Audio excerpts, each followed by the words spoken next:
G'day guys, this is the short version, so I'll keep it as quick as possible of my Caulfield Cup preview for the year of 2023. So really interesting, open but deep field in the Caulfield Cup this year. Get straight into it. First thing I want to do is look at the map for this year's Cup. Looks like there'll be some genuine tempo. Spirit Ridge doesn't do anything but run along. Its last few starts, sort of 22 lengths above, 8 lengths above, 5 lengths above, 10 lengths above, 12 lengths above to the 600-metre mark. So this horse knows only one way, and that's to sort of roll along. Goldman will likely roll across from an outside draw to keep it company. Right You Are rolls forward. Who You Mal rolls forward. You've got a horse like Breakup from Japan who's got good speed inside those horses, won't be far away. I would imagine that Westwind Blows wants to hold a position. Valiant King won't be far away with the lightweight from the inside draw and Jamie Carr aboard. There's a lot of horses that are trying to find similar positions. You've got Montefilia Without a Fight will try and be close to each other in the run. You're expecting them to be no further back than midfield. And then you've got the likes of sort of Solcombe and Gold Trip who are likely to be in behind those, a number of other runners in the race. But, yeah, they're the main horses. I expect the tempo to be pretty solid, pretty even. I think they'll sort of run along throughout. So every horse basically should get its chance. I think the sweet spot will be sort of that midfield position, sort of 5th, 6th, 7th, 8th, 9th, 10th, something like that, which it usually is in races like this. You don't want to be too close to a hot speed, but you don't want to be giving them all too much of a start unless you can, possibly avoid it. So that's how I see the speed for this year's race. We'll go through some replays straight away. So Gold Trip's the first one. It comes out of the Turnbull Stakes. So there's a number of runners here. The main runners I want to highlight are Gold Trip Without a Fight, Breakup, Montefilia, Westwind Blows, Solcombe, Who You Mal, Valiant King, and Spirit Ridge. So I'll go through the replays that show their sort of lead-ups. And the main one here is the Turnbull Stakes. So this is a race that quite a few of these runners come out of. So in this race is Gold Trip, Westwind Blows, Solcombe, Duke de Sessa, Francesco Guardi's in the race, Right You Are, and Emissary. I won't highlight all of those. They go very fast here. That's Gold Trip getting dragged out of the back there. Westwind Blows is the horse that we really want to have a close look at here. Solcombe's back on the inside. Gold Trip in the Australian Bloodstock colours back second last. They're the main ones out of this race that I want to show. And most interesting part for me is you can hardly tell, but Westwind Blows is sort of 4 or 5 wide, no cover out there in midfield and never gets covered. Here he comes now working around them up on speed. He's working hard in a race where they're working hard up front. So he's working the hardest of any horse in this race at all times, basically. He gets up outside the leader, even pours more pressure into the race. So he's entitled to drop out for mine, the way that this race has been run and the run that he's been given. At this point, he's up outside the leader, looking under pressure. I'll stop it here. This is Solcombe, Gold Trip. So they've all packed up here. The speeds come out of the race. They don't go slow, but the speeds come out, which allows the back markers into the race at the right time. This is Flemington, not Caulfield. So everything's gone right for a horse like Gold Trip to this point. Solcombe's a little bit held up, but gets an inside run. Francesco Guardi through the middle. Right You Are through there. He's a non-conformist. I don't think he's in this race. Emissary is the other horse that's in here. Main points for me are that everything's gone the right way for Gold Trip and Solcombe. Nothing's gone right for this horse, Westwind Blows. And he's got the audacity to pick himself up and run away from the other horses in behind. The only horses that get past him one horse gets past him, Gold Trip, last year's Melbourne Cup winner. Solcombe can't get past him. So in isolation, I cannot possibly back this horse to beat this horse when it comes to the weights, which I'm not a huge weights person anyway. Solcombe drops 2.5 kilos. Westwind Blows drops the same. So, and again, no reason. And the top weight goes up 0.5 kilo. So they meet 3 kilos better. These two meet this horse 3 kilos better and meet themselves the same. So they're the 3 main horses I want to show out of this. I can't possibly back either of these horses. Positioning run this time around, they're going to be back last again. Caulfield, different track, more suited to those closer to the speed for mine, harder to come from back and wide. And this horse should be improved if this run hasn't flattened him. And I cannot back either of these 2 horses to beat this horse, which is one of the main angles that I sort of have gone with in this race, that I'm not backing either of these horses because I can't back them to beat this horse. And you have to find a horse with different form to challenge these 2. So Without a Fight's the next horse we'll look at. This is the first up run in the Underwood Stakes.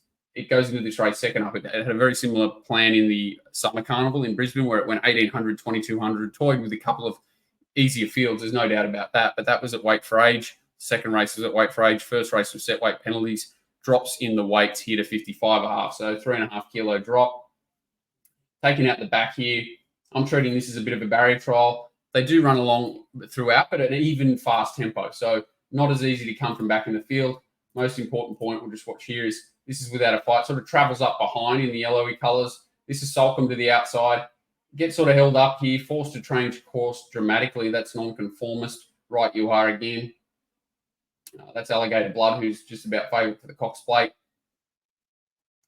Does sort of get his chance to wind up, no doubt about that. But I thought the effort was, extremely good here. And that was only first up, 1,800. Salcombe had already had a run and a win under its belt. And whilst I'm saying that this horse can't turn the tables on West Wind Blows, I'm saying this one can.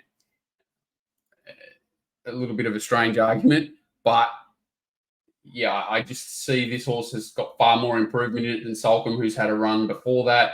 And this horse is just a little bit special. Started $13 in the Melbourne Cup last year, changed stable since then, and looks a different horse in the summer preparation we saw. And then this time in, everything looks like it's gone like clockwork.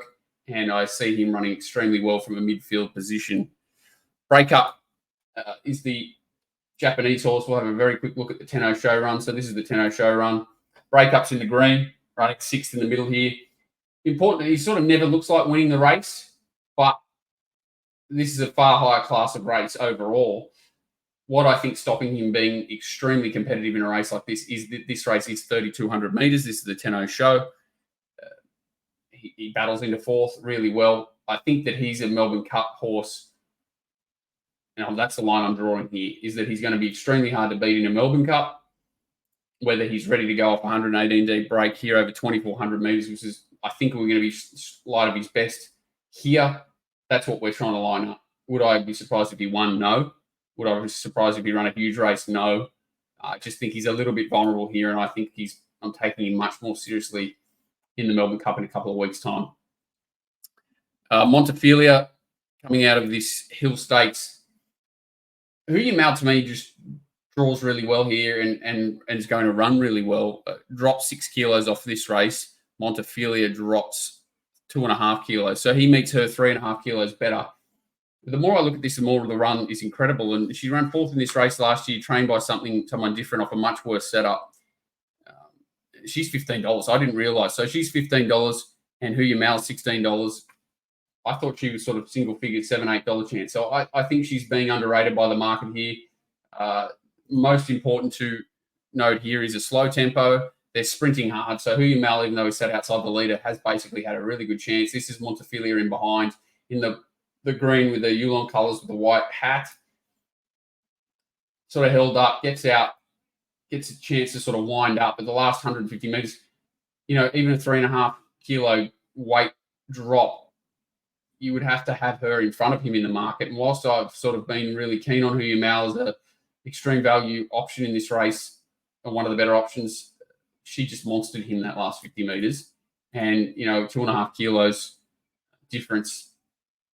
Yeah, and they're the same price. It's an interesting one, and I think they're both going to get good runs in the race. So I don't think there's much between them. I think they're both value in this race at around the $15 mark. West Wind Blow we've talked about, but I do want to show a replay from the UK very quickly. We've got to use all forms of